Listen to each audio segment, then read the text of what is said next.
हाय रब्बा मेरे एक्स आ गया तो मेरे को तो छोड़ रहा है, पहले छोड़ चुका अब और छोड़ देगा।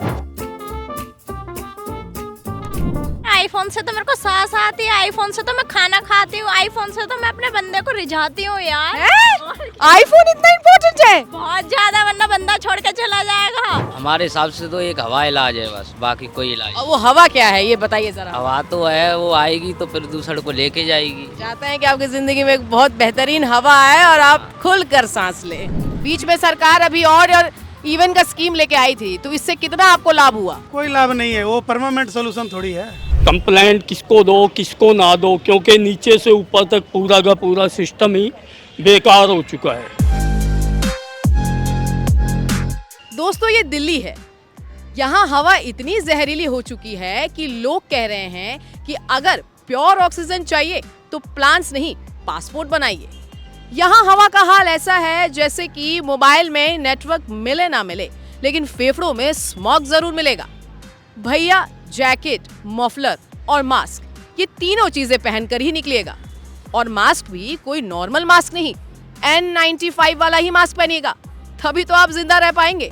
क्योंकि यहाँ की हवा में इतनी धुंध है कि गूगल मैप ने भी अपने हाथ खड़े कर लिए हैं और कह रहे हैं भैया जी अब तो मैं आगे का रास्ता नहीं देख पा रहा हूँ, अब आप अपना रास्ता खुद ही चुनिए। हालांकि यहाँ के लोगों को थोड़ी राहत मिली है, लेकिन राहत भी कोई बड़ी राहत नहीं, बस इतनी राहत मिली है कि वो बिना खांसे 2 शब्द बोल पा रहे हैं। तो कुल मिलाकर दिल्ली एनसीआर में हवाओं का नहीं बल्कि जहरीली गैस का सीजन चल रहा है। नमस्कार, मेरा नाम है एंजेला पांडे और आप देख रहे हैं एबीपी लाइव।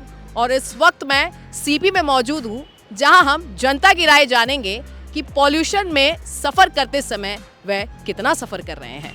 देखिए दिल्ली में प्रदूषण काफी ज्यादा बढ़ गया है, तो आप इस चीज का सबसे ज्यादा जिम्मेदार किसे मांगती है, यानी कि टॉक्सिक किसे मानती है, हवा या आपका एक्स? हाय रब्बा मेरे एक्स आ गया तो मेरे को तो छोड़ रहा है, पहले छोड़ चुका अब और छोड़ देगा।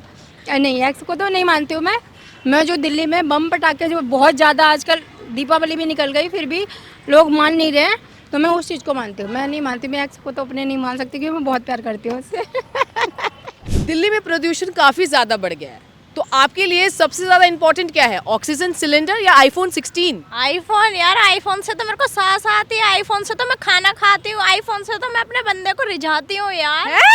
आईफोन इतना इम्पोर्टेंट है? बहुत ज्यादा, वरना बंदा छोड़ के चला जाएगा। भाई थोड़ा होता है, देखेगा तो आएगा, तो 2-4 ऐसे ही आ जाते हैं आईफोन देख के। अरे भाई सांस लेने के लिए जिंदा भी तो रहना जरूरी है। नहीं, मैं ऐसे जिंदा रह लूंगी, आईफोन के साथ रह लूंगी।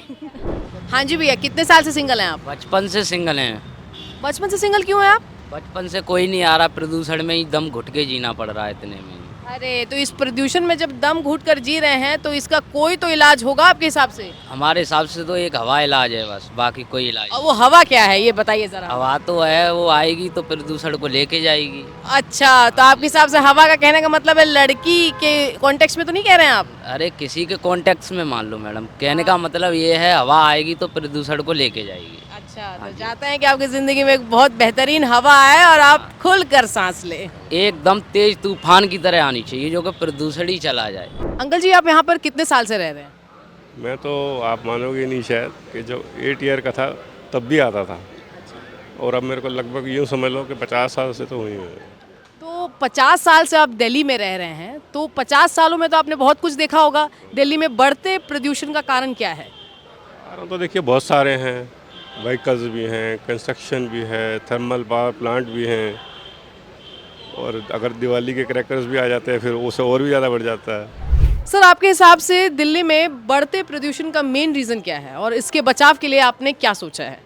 जो है गली मोहल्लों के अंदर कुछ ऐसी फैक्ट्री में चल रही है आज भी, जिन्हें कहीं ना कहीं इसको शिफ्ट करना चाहिए दिल्ली के अंदर से, कहीं ना कहीं बाहर भेजना चाहिए। तो ये भी एक बड़ा कारण है जो आज भी कहीं ना कहीं गली मोहल्लों में चल रही है। और इसके बचाव के कारण यही है कि हमें जो है पर्यावरण का उपयोग करना चाहिए और ऐसी चीज़ों का उपयोग करना चाहिए जिससे कि पोल्यूशन ना हो, हरित चीज़ों का उपयोग करना चाहिए, हरित क्रांति को बढ़ना चाहिए, और पर्यावरण संबंधित वस्तुओं का ज़्यादा से ज़्यादा हम उपयोग करें और इसमें हम सहयोग भी करें, और ज़्यादा से ज़्यादा हम पेड़ लगाने का प्रयास करें, अपने आसपास अपने वायुमंडल को ठीक करें। ये एक प्रयास करना चाहिए, बचाव का सबसे बड़ा कारण है जो आज जो है दिल्ली के अंदर हरियाली जो है बढ़नी चाहिए। तो ये दिल्ली वासियों को, दिल्ली के नागरिकों को ये सोचना चाहिए, ऐसा मैं सोचता हूँ, ऐसा मेरा विचार है। हाँ जी भैया, कितने साल से रह रहे हैं आप यहाँ पे? 9-10 साल हो गया। और कितने साल से आप यहाँ पे ऑटो चला रहे हैं? 9-10 साल से चला रहे हैं ऑटो। तो 9-10 साल में आपने कितनी बार प्रदूषण की मार खाई है? हर साल खा रहे हैं प्रदूषण की मार। तो हर साल प्रदूषण की मार खा रहे हैं और कुछ कार्रवाई कर ही नहीं रहे हैं। बीच में सरकार अभी और इवन का स्कीम लेके आई थी, तो इससे कितना आपको लाभ हुआ? कोई लाभ नहीं है, वो परमानेंट सोल्यूशन थोड़ी है। तो आपके हिसाब से क्या है परमानेंट सोल्यूशन, वो बताइए। परमानेंट सोल्यूशन धीरे धीरे पेड़ पौधे लगाओ और साफ सफाई रखो, तो धीरे धीरे इस पे राहत होगा।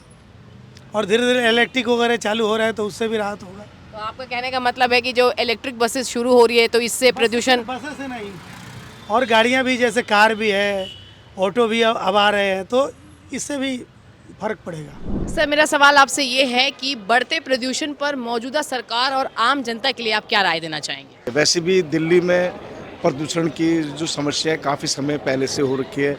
कभी एक दूसरे पर ब्लेम डालते हैं कि पराली जल रही है, ये जल रहा है, वो जल रहा है। जिस चीज़ को हम रोक नहीं सकते वो उसकी बात तो अलग है, मगर जिसको हम रोक सकते हैं, जिससे हम क्या बोलते हैं पर्यावरण को वो कर सकते हैं, कंट्रोल कर सकते हैं, ये तो और बढ़ाने वाली बात हो गई है, जिससे कि आम लोग बहुत तकलीफ में हैं और हम जैसे थोड़े से जो एजेड लोग हैं उनकी तकलीफें ज़्यादा है। सर, मेरा सवाल आपसे ये है कि दिल्ली में आजकल प्रदूषण बहुत बढ़ रहा है और प्रदूषण बढ़ने के चक्कर में अभी बीच में त्योहारों का भी बहुत सीजन है, तो प्रदूषण को रोकने के लिए सरकार अभी तक क्या कदम उठाई है आपके हिसाब से?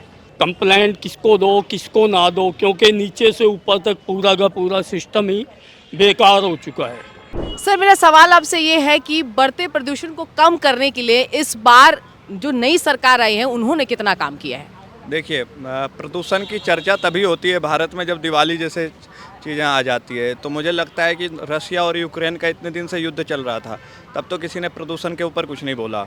अभी जैसे ही दिवाली का टाइम आ गया तो प्रदूषण होने लग गया। ये कुछ ऐसा हो जाएगा तो मुझे लगता है कि ये एक साजिश है हिंदू धर्म के खिलाफ। आप समझ रहे हो, पिछली सरकारों ने कोई काम नहीं किया, सुप्रीम कोर्ट के आदेश मिलने के बाद हम लोगों ने ग्रीन क्रैकर्स का इस्तेमाल किया।